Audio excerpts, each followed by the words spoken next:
جند الله جند الله جند الله جند الله جند الله.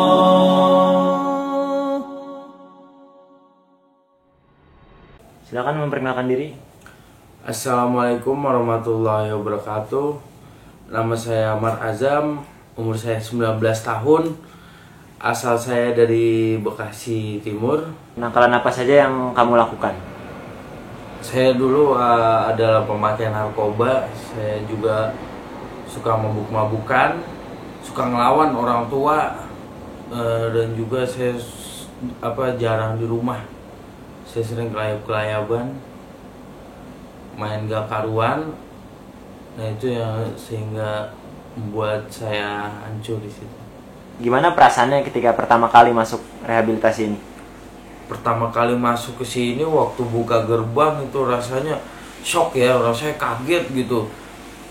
Kenapa saya ditempatin di tempat penjaranya orang gila gitu? Kok orangnya botak semua gitu, kayak orang gila semua. Nah, di situ saya ketakutan, merinding, badan merinding. Habis itu saya disuruh masuk ke dalam. Nah, saat saya masuk ke dalam asrama itu saya merasa sedih. Kenapa saya orang normal dimasukin ke tempat kejiwaan begini? Saya merasa batin saya tertekan awal-awal. Merasa hidup tuh berakhir sampai di sini doang mas ya. Nah, terus ketika awal-awal udah dimasukin di kamar, ada gimana tuh perasaannya menjalani hari-hari? Ya awal-awal sih gelisah, kagak bisa tidur, rasanya gak tenang. Ya namanya namanya merasa di penjara kejiwaan kan, jadi rasanya gelisah mulu, rasanya gak tenang. Tapi akhirnya setelah menjalani hari-hari di sini, lama-kelamaan saya merasa mendapatkan arahan di sini, mendapatkan bimbingan, sehingga saya makin ikhlas di sini, tabah, dan saya yakin saya di sini karena Allah ngasih yang terbaik buat saya. Titik baliknya apa tuh ketika kamu mulai sadar, mulai ikhlas? Titik baliknya apa? Poin apa yang bikin kamu? Yang bikin saya ikhlas, saya sadar waktu itu dinasihatin orang tua. Kata orang tua, kamu sabar aja di sini, jalanin aja dulu. Siapa tahu ini yang terbaik buat kamu.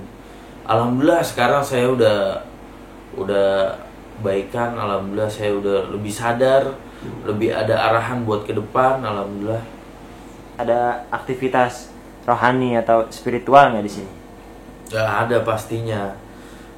Kayak sholat jamaah, zikir pagi petang itu udah wajib setiap hari dilakuin semua pasien di sini. Yaitu juga ada bimbingan, arahan dari terapis-terapis di sini supaya pasien di sini cepat sembuh. Rencana kedepannya apa nih? Rencana pas keluar dari sini? Ya. Rencana pas keluar dari sini ingin bekerja. Setelah dapat duit ntar insya Allah bisa kuliah sendiri, pakai duit sendiri ya insya Allah. Yang penting saya ingin usaha untuk membantu orang tua saya untuk jadi anak yang lebih baik, lebih berbakti kepada orang tua. Jadi kamu udah sadar ya? Ya alhamdulillah. Ya semoga kesadaran itu bukan cuma sesaat, tapi selamanya. Itu yang saya harapin dari diri saya. Amin. Terapi apa saja yang kamu dapatkan di sini? Terapi yang saya dapatkan di sini yang bikin saya menjadi sadar akan kesalahan saya itu saat saya merasakan hipnoterapi. Itu yang membuat saya menjadi sadar dan bersedih, merasa menyesal gitu akan melawan orang tua. Dan juga saya mendapatkan terapi bekam di sini, akupuntur dan terapi totok dan ruqyah.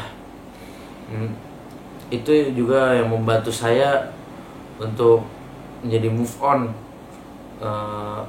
akan hal-hal kejelekan yang ada pada diri saya. Emang apa aja sih yang dikasih ketika hipnoterapi? Seperti apa? Ketika saya di hipno, yang saya rasain, saya mendapatkan bimbingan, mendapatkan arahan, sehingga saya menjadi sadar dan saya merasa bersalah, bersedih, bahkan saya sampai menangis karena saya menyesal telah berbuat yang di luar jangkauan orang tua. Terus kalau ketika di ruqyah gimana? Ketika di ruqyah, pas saat di ruqyah itu rasanya aman, rasanya nyaman, dan setelah di ruqyah rasa lebih rileks, rasa lebih enteng, badan lebih fresh, lebih bugar lagi, ya.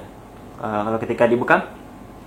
Kalau ketika dibekam, yang saya rasain itu badan terasa enteng, seger gitu, rasanya fresh. Kalau sakit nggak? Ya waktu dibekam sih rasanya ya ngilu-ngilu gimana gitu, tapi ya enak, badan jadinya seger gitu. Gimana rasanya ketika di akupuntur? Pas di akupuntur tuh waktu ditusuk-tusuk itu rasanya sakit, ngilu gitu kayak ditusuk jarum. Tapi setelah di akupuntur rasanya lebih rileks, saya lebih bisa mengendalikan emosi saya bisa lebih sabar gitu. Peredaran darah saya juga lancar, alhamdulillah. Ada pesan-pesan untuk anak muda di luar sana yang melakukan kenakalan remaja? Buat anak muda zaman sekarang yang sering narkoba, sering obat-obatan, sering minum-minuman keras, itu sebenarnya nggak ada gunanya sama sekali. Itu cuma kesenangan sesaat doang. Buat apa kita ngelakuin itu, padahal itu ngerugiin kita, ngerugiin keluarga kita, masa depan kita, orang tua kita, yang di sekeliling kita. Yang di sekeliling kita bisa risih karena kita memakai begitu-begituan. Lebih baik di masa mudamu ini, lebih baik kalian berkarya, ngebahagiain orang tua, ya minimal ya berbakti pada orang tua, nurut, dikasih tahu, sholat di masjid, khususnya buat laki-laki, daripada kelayaban malam-malam gak jelas, ujung-ujungnya mabok, minum-minuman keras, narkoba. Itu sebenarnya nggak ada gunanya sama sekali, itu ngerugiin kalian doang. Buat kalian yang memakai, yang minum-minuman keras, yang ingin berubah tapi susah, ya mungkin kalian bisa nyoba ke Abu Albani Center ini. Terapi di sini, insya Allah di sini dapat bimbingan khusus, dapat arahan khusus, sehingga kalian bisa termotivasi untuk berubah di sini. Karena yang harus kita ketahui adalah ada salah satu petugas jin yang memang tugasnya itu untuk menceraikan antara suami dan istri. Dan kalau jin itu berhasil menceraikan suami istri itu, maka dia akan mendapatkan hadiah yang besar di atasannya.